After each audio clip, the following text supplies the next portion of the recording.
Donald Trump sat down for some reason in front of his whole cabinet and also Benjamin Netanyahu the other day, and he was asked about multiple things, but one of those things was about those trade deals. You know those things? Were supposed to be 90 of them done in 90 days. He was asked about those 90 deals in 90 days, and the answers are gonna just amuse you.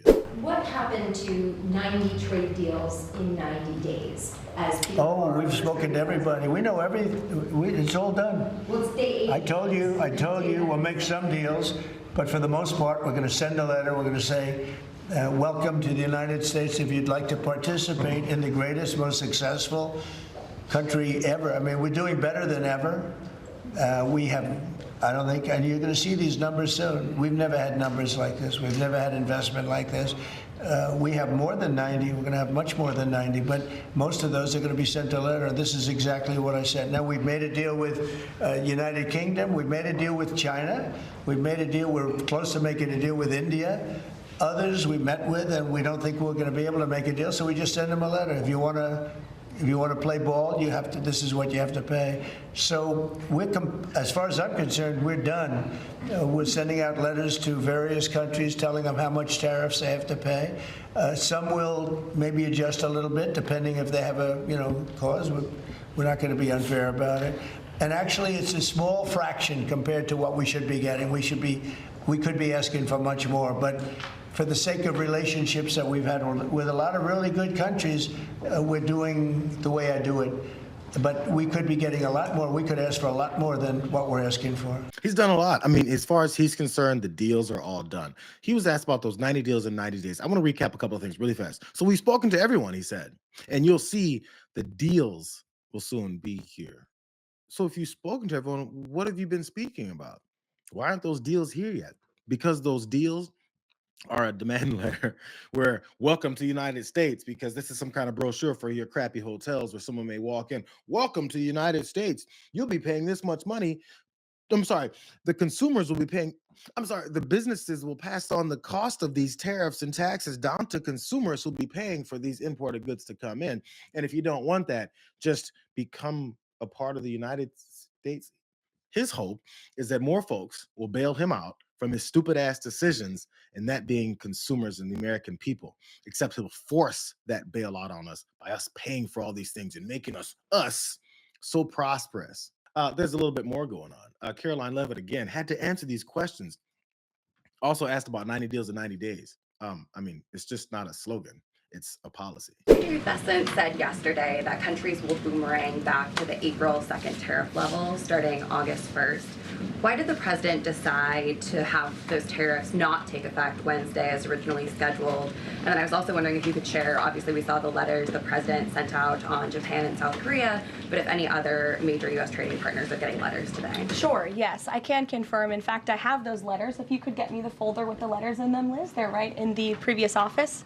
I have the signed letters that went out to both South Korea and Japan today. And there will be approximately 12 other countries that will receive notifications and letters directly from the President of the United States. And weeks ago, I stood at this podium and I told all of you that the President was going to create tailor-made trade plans for each and every country on this planet.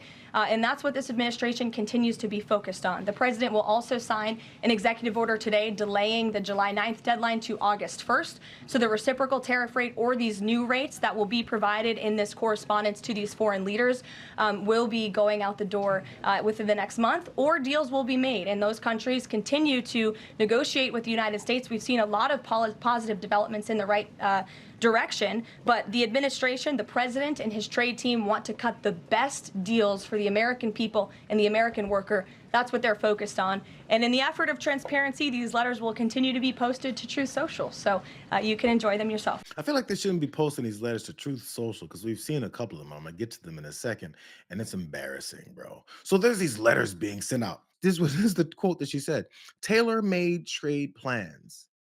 Yo, these sales jobs suck.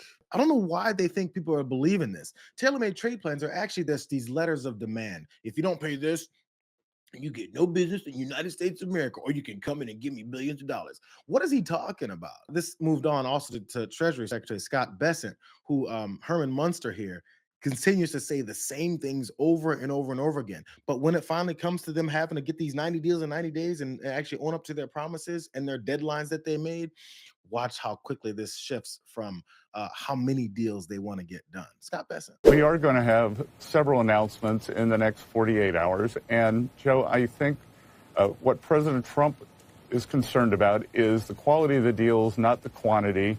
As you could imagine, as he started herding the cats and trying to get everyone across the finish line, when he said that there's a chance that countries could boomerang back to their April 2nd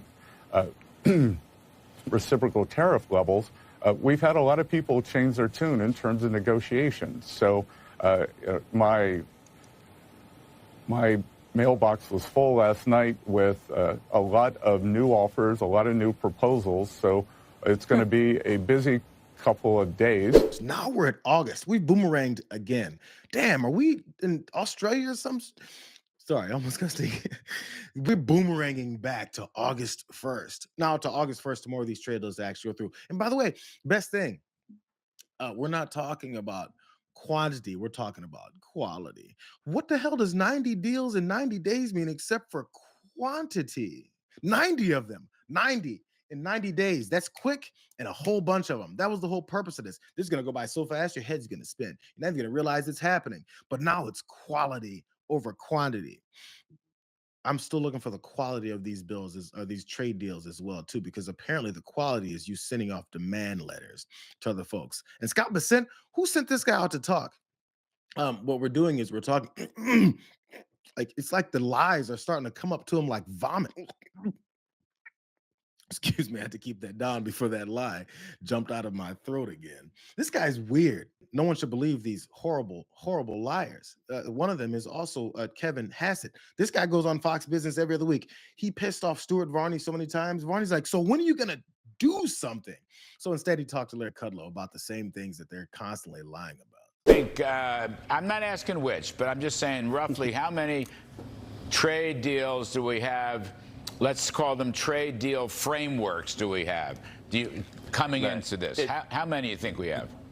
You know, they're in various stages of being done, but it's more than 20 underway. Jamison Greer and Howard Lutnick and Scott Besson have been working really, really hard to move the ball forward on these things. These guys know better. These guys work on these business networks, even Fox Business. They know how tariffs work. They know how these deals will be working. It's because they're following this guy.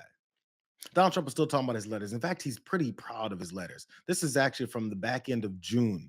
And he was talking to Maria Bartiromo about his letter to Japan. Watch him describe the way he's going to write his letter to Japan. We still don't know. We don't have the clarity on what you're going to do with these expiration of these pauses. July 9? No, I think I And thought I August just said 12th it. with No, China. I thought I just said it. You ready? You're going to send the letters. I'm going to send letters. That's the end of the trade deal.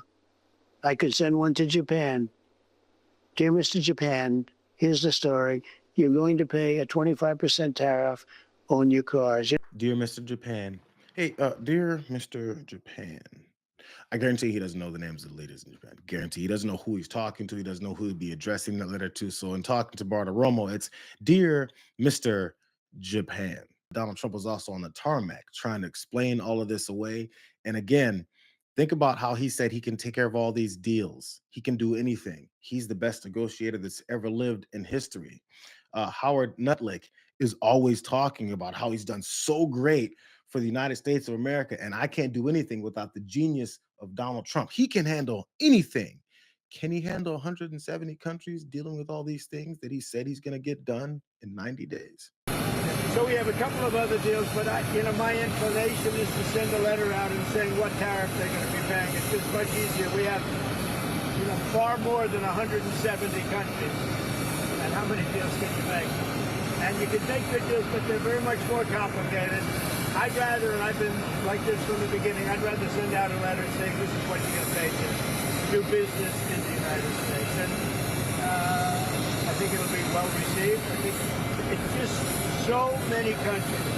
And, then they go specific. Let's do this, let's do that, beef, ethanol. And I'd rather just do a simple deal where you can maintain it and control it. You're going to pay a 20% or 25 or 30% tariff. Now it's, did you know Did you guys know that over 170 countries? That's hard to do. That's a lot of countries. Who came up with this idea to deal in 170 countries and do them in 90 days? Or maybe it was 90 in 90 days. Maybe it was 170 in 170 days. But did you guys know that's really hard? And then when you're doing deals that you have to talk about like beef, and then you have to talk about what they want. Then after that, you have to talk about what we want. And then after that, you have to try and make this come to some kind of like a middle ground.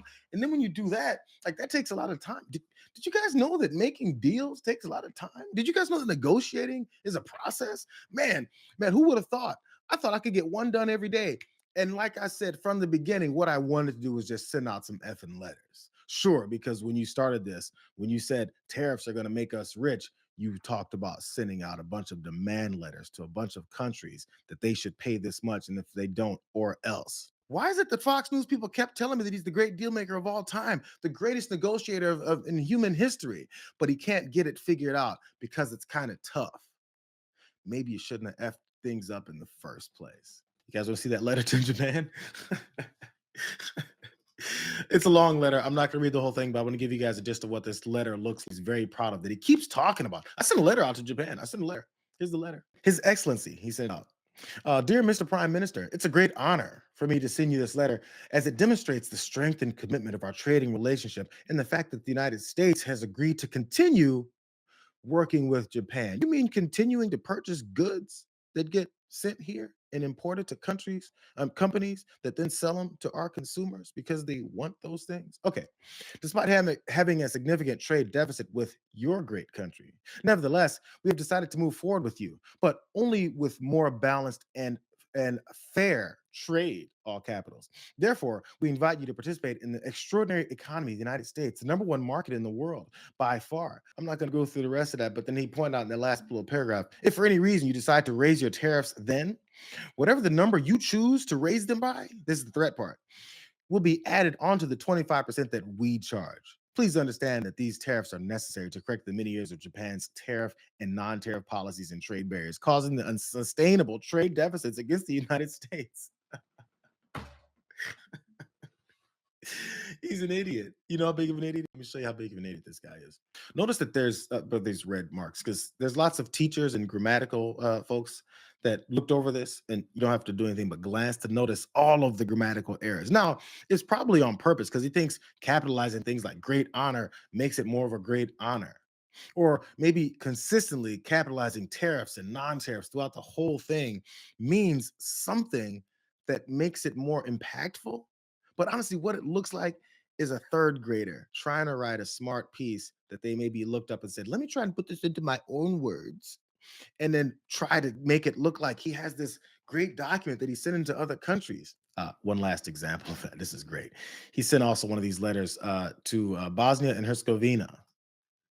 And there's apparently I didn't realize this either, but there's a presidency chair a group to represent all the folks. So one of those folks, her name is Zelisha Sivanovic. Sorry, I completely destroyed it. I don't know how to say these names, but I want you guys to see this. At the top, he goes, Her Excellency. Yes, she's a woman. And then as he started the letter, it's Dear Mr. President. It's a great honor for me to send you this letter that demonstrates the strength and commitment to our trading relationship. It's the same letter that he sent to Japan when he had Mr. President there.